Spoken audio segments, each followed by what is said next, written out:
Europe সফরে নরেন্দ্র মোদীর ঝুলিতে 17টি চুক্তি এলেও পিছু ছাড়েনি ভারতের অভ্যন্তরীণ মানবাধিকার ও সংবাদ মাধ্যমের স্বাধীনতা নিয়ে অস্বস্তিকর প্রশ্ন।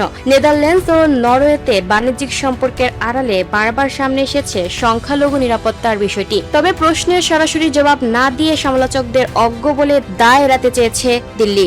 বিশ্বের সবচেয়ে জনবহুল দেশ এবং ষষ্ঠ বৃহত্তম অর্থনীতি হওয়ায় ভারতের সঙ্গে সম্পর্ক গড়তে চায় ইউরোপের অনেক দেশই। তারই ধারাবাহিকতায় মোদীর ইউরোপ সফরে নেদারল্যান্ডসের সঙ্গে বাণিজ্য ও প্রতিরক্ষা খাতসহ মোট 17টি গুরুত্বপূর্ণ চুক্তি সই হয়। তবে বাণিজ্যিক এই সাফল্য ছাপিয়ে সফরের শুরু থেকে আলোচনার কেন্দ্রবিন্দুতে চলে আসে ভারতের সংখ্যালঘু নিরাপত্তা ও সংবাদ মাধ্যমের স্বাধীনতার মতো সংবেদনশীল বিষয়গুলো।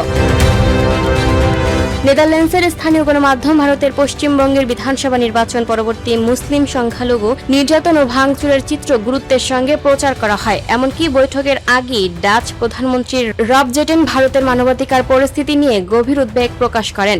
পরবর্তীতে যৌথ সংবাদ সম্মেলনে ভারতের পররাষ্ট্র মন্ত্রণালয় এই বিষয়ে প্রশ্নের জবাবে জানায়, সমালোচকরা ভারত সম্পর্কে যথেষ্ট ধারণা রাখে না। নরওয়ে সফরের ভারতের প্রধানমন্ত্রী মোদী নিজেই সাংবাদিকদের কোনো প্রশ্ন করার সুযোগ দেননি। তবে ভারতের পররাষ্ট্র মন্ত্রণালয়ের আলাদা সংবাদ সম্মেলনে ভারতের 5000 বছরের ইতিহাস এবং করোনাকালের মানবিক সাহায্যের কথা উল্লেখ করে সমালোচকদের অজ্ঞ ও এনজিও দ্বারা প্রভাবিত বলে আখ্যা দেয়। মূল প্রশ্নের সরাসরি কোনো জবাব না পেয়ে ক্ষোভে ও অপমানে এক ইউরোপীয় সাংবাদিক মাঝপথেই প্রেস কনফারেন্স ছেড়ে বেরিয়ে যান। ইউরোপীয় দেশগুলোর কাছে বাণিজ্য ও মানবাধিকার বিষয় দুটি হলো মুদ্রার এপিঠ ওপিঠ। ডাচ প্রধানমন্ত্রীর উদ্বেগ কিংবা বৈশ্বিক সূচকে ভারতের পিছিয়ে পড়াকে কেবল অজ্ঞতা বা প্রশ্ন এড়িয়ে যাওয়ার কৌশল দিয়ে ঢেকে রাখা সম্ভব নয়। তাই বাণিজ্যিকভাবে সফল হলেও এই সফর আন্তর্জাতিক অঙ্গনে ভারতের ভাবমূর্তির সংকটকে আরও একবার স্পষ্ট করে তুলেছে।